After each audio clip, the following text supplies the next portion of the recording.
అందరికీ నమస్తే. అందరు మంచిగా ఉన్నారా లేదా అనేది కామెంట్లలో చెప్పుర్రి. లేట్ అయింది ఈ వీడియో నాకు తెలుసు. ఇక ఏం చేయలేం, ఇంట్లో ఫంక్షన్లు ఉన్నప్పుడు ఇక తప్పది. ఇక ఇంకోటి ఏంటంటే ఈ మ్యాచ్లో మీకు డైరెక్ట్ చెన్నై వర్సెస్ పంజాబ్కి సంబంధించిన వీడియో ప్రిడిక్షన్ చెప్తా.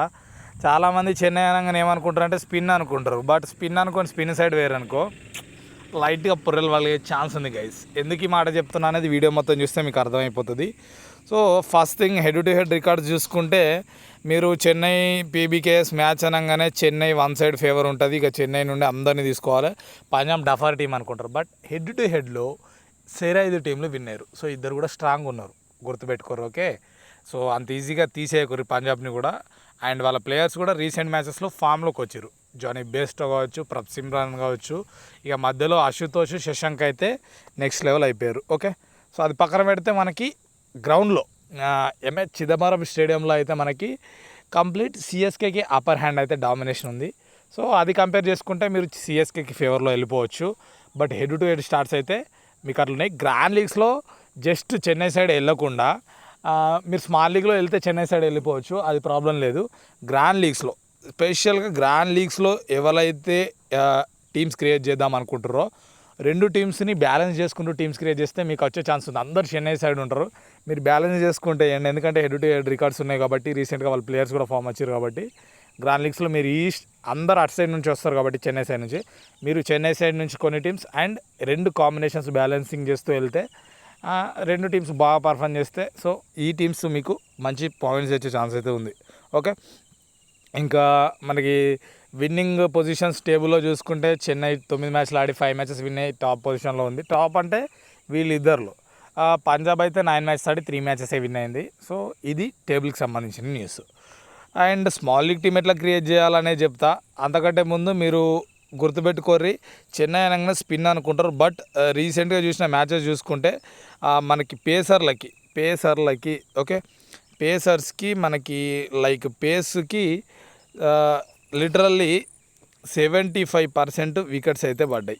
ఓకే, స్పిన్నర్స్కి 25% ఉన్నాయి లాస్ట్ రీసెంట్ మ్యాచెస్ అన్నీ. నేను కూడా ఒకసారి క్రాస్ వెరిఫై చేసిన, మొత్తం పేసర్స్కే వికెట్స్ పడుతున్నాయి. సో అది మీరు గుర్తుపెట్టుకొని అక్కడ కూడా తీసుకోవడానికి ట్రై చేయండి. మీరు ఒకసారి స్కోర్ కార్డ్స్ కూడా చూసుకోండి, సో దట్ మీకు అర్థమైపోతుంది ఎక్కడ ఏ ప్లేయర్స్కి వికెట్స్ పడుతున్నాయి అనేది. ఇప్పుడు స్మాల్ లీగ్ టీం ఎట్లా క్రియేట్ చేస్తా అంటే నేను చెన్నై ఫేవర్ తీసుకుంటా, సేమ్ టైం పంజాబ్ ప్లేయర్స్ని కూడా నేను ఇంక్లూడ్ చేస్తా. అండ్ ఎక్కువగా నేను బౌలర్స్ని కాన్సన్ట్రేట్ చేసేది పేసర్స్ మీద. చెన్నై అనగానే చాలామంది గుడ్డిగా స్పిన్నర్స్ తోటి వెళ్ళిపోతారు.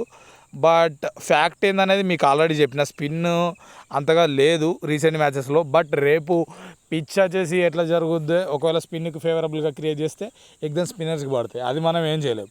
బట్ రీసెంట్ రికార్డ్స్ చూసుకొని టీమ్స్ క్రియేట్ చేస్తాం, అది గుర్తుపెట్టుకోర్రి. మనమేదో దేవుళ్ళం కాదు, మనమేదో మంత్రికులం కాదు. స్టాట్స్ని బట్టి టీమ్స్ క్రియేట్ చేయడం, గ్రౌండ్లో ఎట్లా ఉందనేది దాన్ని బట్టి చూస్తాం. కానీ అట్ ద డే అంటే ఆ రోజు ఆ గ్రౌండ్ ఎట్లా క్రియేట్ చేసారు అనేది మనమైతే చెప్పలేం కదా. సో ఇది మన దగ్గర ఉన్న ఇన్ఫర్మేషన్. ఇప్పుడు మనం ఫస్ట్ చెన్నై నుంచి ఎక్కువ ప్లేయర్స్ని తీసుకుందాం స్మాల్ లీగ్లో. గ్రాండ్ లీగ్లో మాత్రం కాంబినేషన్స్ ట్రై చేయండి. ఇద్దరు ప్లేయర్స్ని కూడా, గైక్వాడ్ ఉండాలి, డ్యూబే ఉండాలి, మిచెల్ అయితే ఉండాలి, అండ్ ఆల్రౌండర్స్లో జడ్డు ఉండాలి. మీకు మొయిన్ అలీ కూడా తీసుకోవాలంటే తీసుకోవచ్చు. పతిరానా డెఫినెట్గా తీసుకోండి, ముజిబుర్ రహమాన్ని తీసుకోండి. అండ్ రహానని కూడా మీరు ట్రై చేయండి. టాప్ ఆర్డర్లో వస్తుండు, కాకపోతే ఫెయిల్ అవుతుండు. బట్ రిస్క్ తీసుకోవాలనుకుంటే తీసుకోవచ్చు. అండ్ ఓకే, ఇంకొకటి వచ్చేసి మనకి ఇక్కడ మీరు ట్రై చేయొచ్చు మొయిన్ అలీని కూడా, తప్పలేదు. ఓకే, అయితే నేను ఇక్కడ చెన్నై నుంచి తీసుకున్నా. మీరు ఇంకా కవర్ చేయాలనుకుంటే ఇంకో ప్లేయర్ని కవర్ చేయొచ్చు, తుషార్ దేశపాండేని లేదా దీపక్ చహర్ని కూడా ట్రై చేయొచ్చు, అది మీ చాయిస్.